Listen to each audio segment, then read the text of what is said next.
विद्युत समस्या नहीं 5 घंटा धरी पूर्त विभाग रास्ता अवरोध कले चांदपुर पंचायतवासी।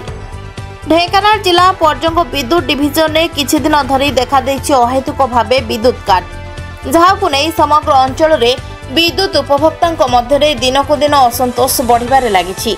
अंचल रे विद्युत समस्या सुधरिबारे ना गंध धरु नथिबा विभागीय अधिकारींक ठरू आरंभ करी कर्मचारी पर्यंत संपूर्ण विफल। टाटा पावर कंपनी मनमुखी कार्य को नहीं डिविजन अधीन में समस्त उपभोक्तांक ठरू आरंभ करी सरकारी बेसरकारी कार्यालय पर्यंत नाही नथिबा असुविधार सम्मुखीन हेबाकु पड़ुछि, जहाफल दिनकु दिन विभिन्न महल में तीव्र असंतोष देखा देछि। अंचल में विद्युत समस्या जटिल स्तर में पहुंची जाइथिबा बेले एहाकु सुधारिबा पई आवश्यक कर्मचारी नथिबा एहार मुख्य कारण, जहाफल अंचल में दिनकु दिन घंटा घंटा धरी अघोषित विद्युत काट नीति दिनिया परिणत हो जाइछि। बारंबार विद्युत समस्या को सह्य कर न पारी पर्जंग ब्लॉक चांदपुर पंचायतवासी राजरास्ता को ओह्लाइबा पई आज को 10 दिन तले लिखित अभियोग करथिबा जणा जाइछि। 10 दिन मध्य चांदपुर पंचायत रे जदि लाइन समस्या न सुधरे तेबे राजरास्ता को ओह्लाइबो बोली चेतावनी देथिले। आज को 10 दिन बीती जाइथिले मध्य एथिप्रति विभागीय अधिकारी बाबू माने हेय मन करी कार्य करनथिले, जहाफल शुक्रवार दिन उपभोक्ता माने बाध्य होई राजरास्ता को ओह्लाइबाकु पड़िथिला।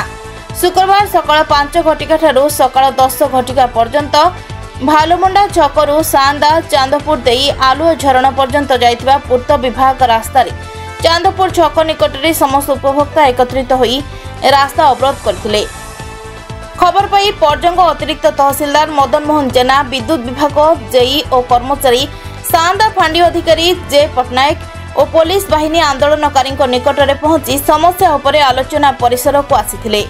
3 दिन मध्य देखा देथिबा विद्युत समस्या को सुधारिबा पई विभागीय जेई प्रतिश्रुति देबारु आंदोलनकारी माने रास्तारू ओहरिथिले। एहा परे उभय पार्श्व रे अटकी रहिथिबा जानवाहन चलाचल होइतिला।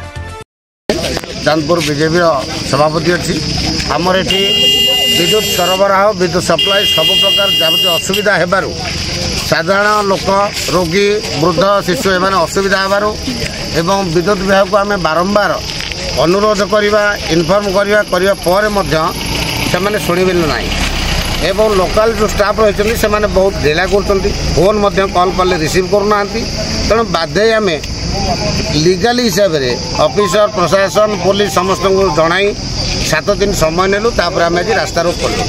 रास्ता रोक करापर सब कलेक्टर आसिले आमर फांडी इनचार्ज आसिले एवं इलेक्ट्रिक एसडीओ जेई आसिले से आसवा पर आम बर्तमान समाधान देइछन 3 दिन समय नहीं 3 दिन पर आम तहसीलदार ऑफिस रे बसी यार किसी गोटे फाइनाल करूँ जदि न हुए पुणी आम पुनराय किसी करूँ लोकंकर सुविधा हवा दरकार आमर लक्ष्य।